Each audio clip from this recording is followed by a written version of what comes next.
And I would like run off of a tree, do a backflip off the tree, and then he'd be like, who's with me? Huh? Who's with my family? Huh? Who wants to say something to my face? And I just knock out whoever talks shit. You know why? Because you're a bitch and you're on my cock. That's why. That's why you message me. Because you want this. You're just a gay guy who's super into me and knows that I'm into women. Oh my God, machine, huh? Fucking kill him. Good. I'm gonna snap his neck in half. He's leaving out of there. Fuck the stretcher! He's living in the coffin! And I'm going to avenge Tate. Because that's what brothers do. Chase. You're next. Let's be real. Let me show you and let me make you famous. If I fight you, if I agree to fight you, I'm gonna make you famous, motherfucker. Come look.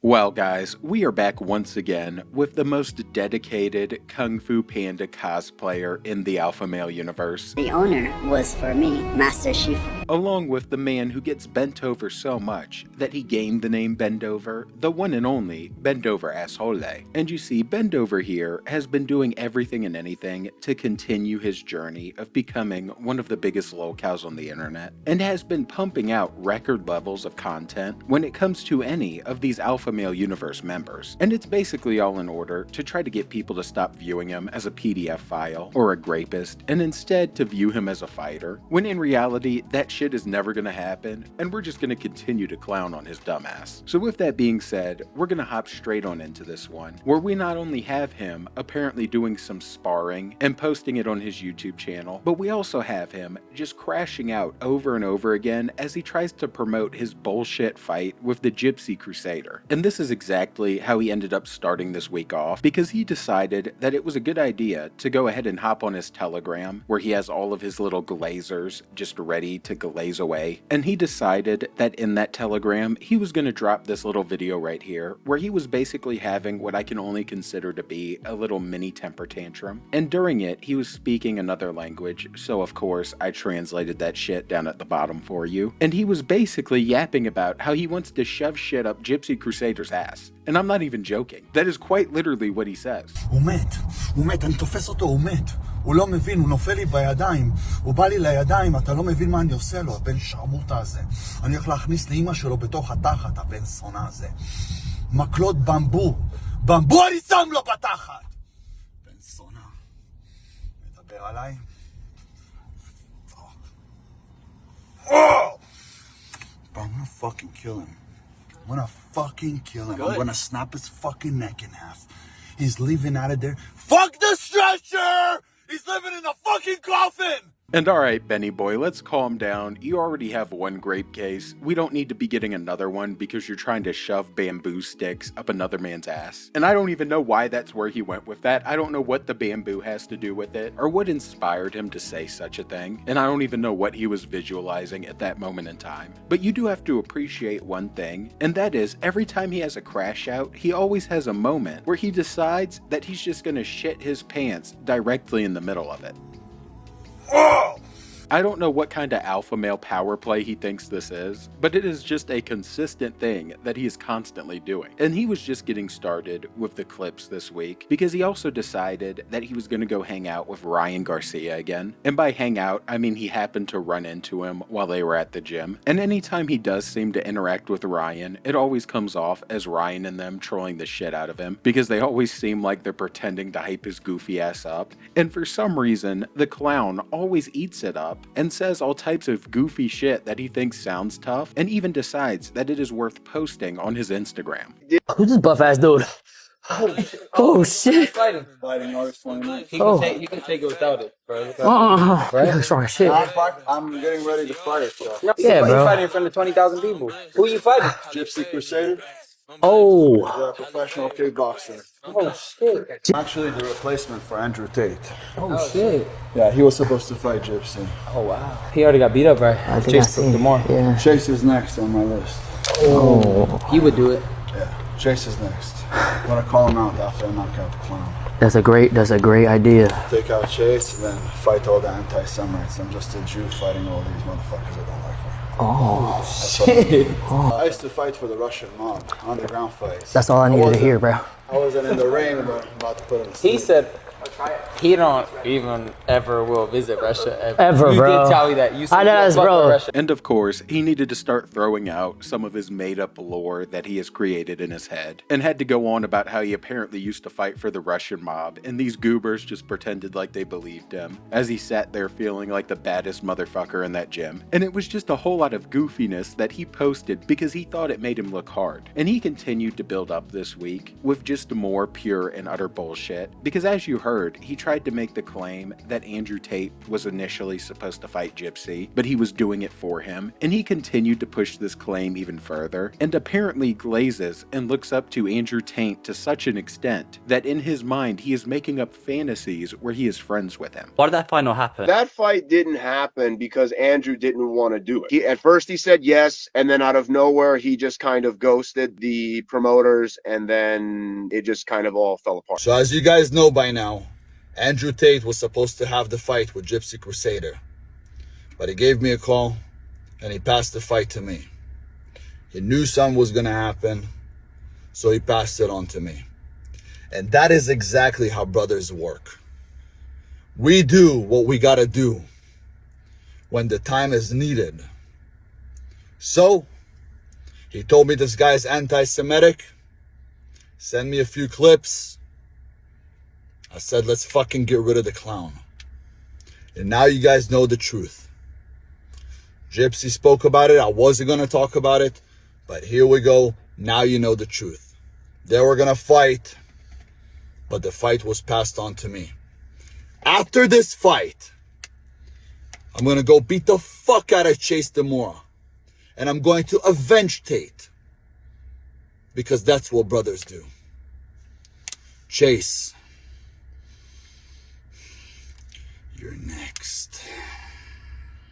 And I cannot even believe what the fuck I'm hearing is coming out of this clown's mouth at this point. Like, there are some crazy tank glazers out there who do anything and say anything to defend their poppy, but I have never seen someone go to such an extent to where they're making up conversations they had with him, and are making up this imaginary brotherhood with him because he looks up to him to such an extent. And of course he's just trying to use it as a way to try to build up to another fight with apparently Chase Demore so he can continue his reputation as being a fighter instead of a PDF file. And after doing that, he even followed this up with yet again another video still pushing this same narrative, where some clown actually interviewed him in regards to the fight, and he was just yapping on about the monks and what they taught him and the different moves and all types of dumb shit just right in the middle of it. I want to fucking elbow him in the face. Have you got a signature move you go to in fighting, one you're really good at? No, that one I learned from the Shaolin monks. Keep it for the fight. But when he's going to get that combo, he's going to look like a Happy Meal. And the clown from McDonald's is about to fall. Do you think that would be tough to do? No, I think once he wakes up, he won't remember anything that happened in the past. He will go back to being a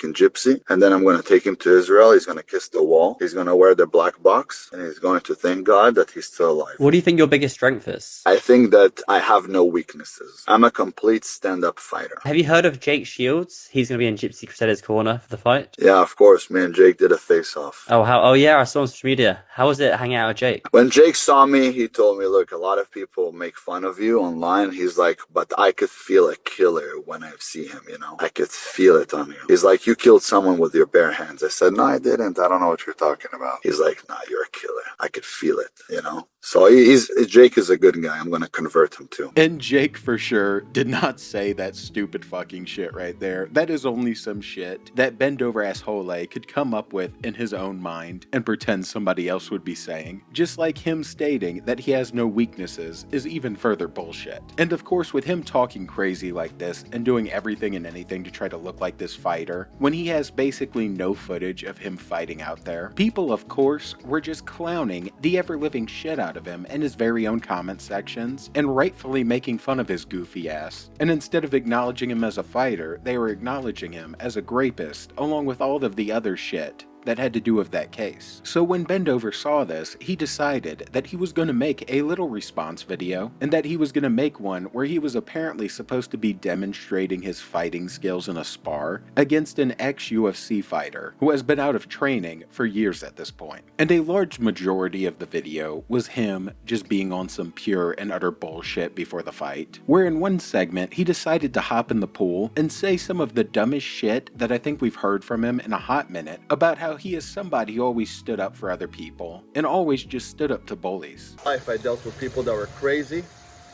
and people that are bullies. I've always protected the ones that were getting bullied. That's how I always got in trouble. I always fought against the bullies. Like, I had a friend in school that she was handicapped and people would laugh at her because she was in a wheelchair. I had a friend that was a midget. People would laugh at him because he was born a midget. I had one that was a little bit mentally challenged. I'd always fight for them. And they were in a group, and then when I'd show up, people would be like, oh, look at them. And then they see me, and all of a sudden everybody shuts the fuck up. And I would like run off of a tree, do a backflip off the tree, and then it'd be like, who's fucking with me? Huh? Who's fucking with my family? Huh? Who wants to say something to my face? And I just knock out whoever talks shit. I've dealt with bullies my whole life. This guy is just a bully. That's what he is. So we're gonna teach a bully a lesson. I've tasted blood way before you were born. Although you are older than me by age. I've been here for 5,000 years. So yeah, I don't even know what the fuck he's talking about, and this just seems like him trying to do some good PR, when in reality, it just sounds stupid as hell. Because apparently, all of his friends had some type of disability, or shortcoming I guess you could say, and he was apparently such a badass that he was running up trees, doing backflips, and knocking out anyone and everyone who would dare say anything mean to them. So obviously, this just did not happen whatsoever, and it's just another one of his little backstories that he's added to the list. And he somehow transitioned from being in the pool telling fairy tales to then going for a ride in the car where he decided that he was going to get mad about all of the people talking shit online and was just going to start talking crazy as he sat there butthurt. And I always think to myself, what do people think when they reach out to me and says, I'm gonna kick your ass? Like, what do they think really is gonna happen? Because I have some guys who are very adamant about kicking my ass. But when you tell them to come, like, oh, I live in Canada. Oh, I live in Tampa, Florida. Oh, I'm in the UK. I can't make it. I have work to do. Then maybe you have work to do and shut the f up and stop messaging me. What are you, I'm a f***ing dick? Oh my God, can you do I kick your ass? No, you can't. You can't. Whether you can't physically or you can't even make it, you can't. So why even f***ing hit me up? You know why? Because you're a bitch and you're on my cock. That's why. That's why you message me. Because you want this. You're just a gay guy who's super into me and knows that I'm into women. And that upsets you. Oh, but King Azoulay, I married and I said that I could kick your ass. Well, it doesn't seem like you really care about your wife. Because you're in my DMs, not in hers. And I don't even really know where this came from, where he is now creating these fantasies that anybody who talks shit about him or wants to fight him apparently wants to hop on his cock and ride it. And I guess he's just thirsty and desperate after his wife left him. But obviously, it's been just a whole lot of bullshit up until this point, and we're talking about probably a solid 16 minutes of him being on some fuck shit and no fighting actually happening. So with that being said, he did finally end up making it to the gym where he was supposed to do his spar, and I am going to play the unedited version that was in his video of the supposed spar. I am not going to edit a single bit of this once it starts. This is the entirety of what he decided to post. Hey,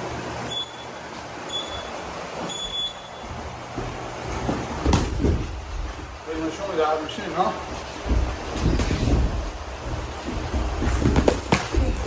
30 years, huh? 30? Jared?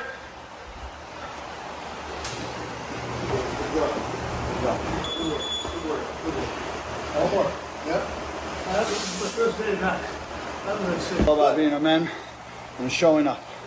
Even when this motherfucker calls you out? Huh? That was a good fight. Show up. That was good. We'll back our fucking shit up. And that was literally fucking it. That was the sparring that he posted to shut all of the haters up, that he hyped up for 16 minutes as he's talking shit in his pool, in his car. That was it. Those were his cuts. You saw him throw this little silly, weak-ass leg kick, before then just floundering at him, lunging at him, throwing some of the most uncoordinated, stiff shit I've ever seen.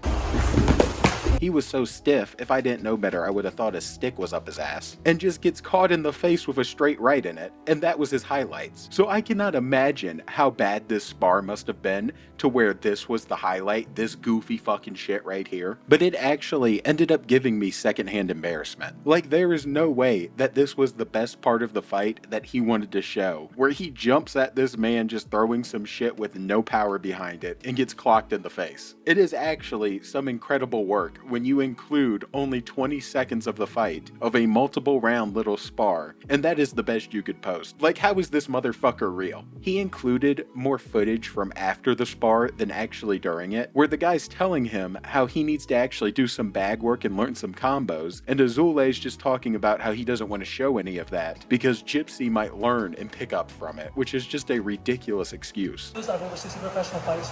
I've known Sean since I was 14 years old. You're not gonna learn shit. All you gotta do is get shit. And back work. I've seen you do back work. It's terrible. No, but I don't show what I know. It doesn't matter. I can't show them on social media what I know. Back work, they can't do anything on back work. What are they gonna do on back work? He's gonna learn my moves, you know? How can you learn your moves on back work? Well, It doesn't we make were sense. watching that guy's fight. Right? We kind of tell. I just wanted to think that I'm coming in and I'm like the worst fighter in the world. Then I win. All right, guys. So we just finished the spar. It was a great session. I'll tell you, Jared hit me in the face so hard that I don't know why I didn't feel it. I think my face went numb. And no joke, guys. When a man is standing in front of you looking to tear off your head, it is what it is. You gotta do the same thing back. And yeah, I am still just in genuine disbelief that he thought this was a good look. Like, if he jumps at Gypsy Crusader like that, the guy's gonna get knocked the fuck out in the ring. Like, you can't just be jumping like some fucking wombat, just slinging your arms with no hip power behind it and expect anything to get done besides you getting clocked in the face and your face going numb. And the craziest part is he followed this video up by having the audacity to then hop back on Instagram and start talking some more crazy shit, trying to call out more people to fight him. Who am I, Chase? I think we know each other pretty well. Now, by the way, you got 2.1 million followers and you made a great announcement on your fight. But what happened? Only 23 comments. Pretty shitty to me. On top of that, I think, it's really funny because sometimes you're running out of cash, so you're not buying likes and shares. And then sometimes you have some money because here you ran out of money, so you didn't buy. But then here, you had a payday. You had a payday and you bought 15,000 likes. My friend, with 261, brother, let me tell you something. You want to fight somebody. I know you fought Tate and you feel like you took some brave juice now and you are tougher than everybody. But if you want to fight the real guy, it's me. That's not Tate. Let's be real. Let me show you and let me make you famous. If I fight you, if I agree to fight you, I'm going to make you famous, motherfucker. Come look. And by the way, I'm also in LA. If you want to meet up, we can meet up. Not a problem. All right. So, King Azoulay. Real engagement. 9.2 million people. I'm not even posting, man. But I posted the poster. And guess what happened here? Poster, 100,000 shares. 55,000 likes. Obviously, not everybody likes me. I get that. I'm the most hated man on the planet. But 2,400 comments. 1.2 million views. And let's see. This, my friend, is real engagement. And I just want to point out how he doesn't show what the comments actually say, because if he did, they would be filled with people flaming him with a whole lot of "she was 15," calling him a rapist, and all of the other stupid shit that he's been saying. And literally, like, maybe 20 of those comments are probably glazing him, with the rest just flaming him. But we're just going to ignore that, and he's just going to continue to try to talk his shit, even though he has clearly bought a whole lot of subscribers for his little YouTube channel, and is the last person who should be talking about buying views views, buying subs and followers and all that shit. Real engagement. I don't have to buy my engagement. Everybody wants to see me fight. Ben, what about So- Mike Perry? He gets a lot of likes, right? Wait, Mike Perry? Do we have to show? Let's look up Mike Perry. Like, let's diagnose this shit. Mike, I saw you said something about me, pedo, schmido, all the bullshit. I'll make you famous too. Come, right now I'll make you famous just in this video. 840,000 followers. Let's see. He just posted 6 hours ago, 200 likes. Beautiful. And by the way, I saw that your hand squeeze here is 133 pounds and mine is 250. So just to make sure you don't want me to crush your skull with one hand. The next one here, 855 likes, 832 likes. My friend, these guys are not famous. People are saying they're famous. I don't even know. You guys are coming to see my show. This is my show. Everybody's coming for me. Not for Mike and not for anybody. Dylan, by the way, I love you, bro. Kick this motherfucker's ass. Team Dylan. But on another note, Chase, don't ask who I am. You already know I'm the king. I'll make you famous, baby. And yeah, as you can tell, it's just him doing anything and everything to try to change the subject matter of his reputation. And I don't know who the goober is next to him in that seat, sitting there shirtless with him. It must be his new little boy toy or boyfriend, and the replacement for his wife with the glazing he was doing over there. But clearly, he's just on some major bullshit. And he's gonna continue to be on bullshit till he probably ends up backing out of the fight and finding a way to get out of it. But I guess we're just going to have to see and find out what happens. But with that said, if you enjoyed, please drop a sub and a like and join the Saints Mafia, where we are flaming this goober damn near every day. And I'm out. Watching Bend Over Azoulay continue to get bent over, and peace. Now, I got 2 massages today, 2 training sessions. I'm feeling great. I'm about to take out a Nazi for all us Jews. No more hate, no more bullshit. But recovery is extremely important. So I got my jacuzzi on. Got my pool on. My pool is cold. The jacuzzi is hot. And we're about to go through recovery. And at 3 a.m. I'll be up again. You know why? Because I'm training. Because I'm training to take out a Nazi, the first Israeli to go out there and battle for Jews and for Israelis. And the biggest war after World War II, guys, is World War III. And it's a digital war. But I'm going to step in the arena and beat the shit out of this guy. So digitally, you won't be able to talk any more shit about us. Love you.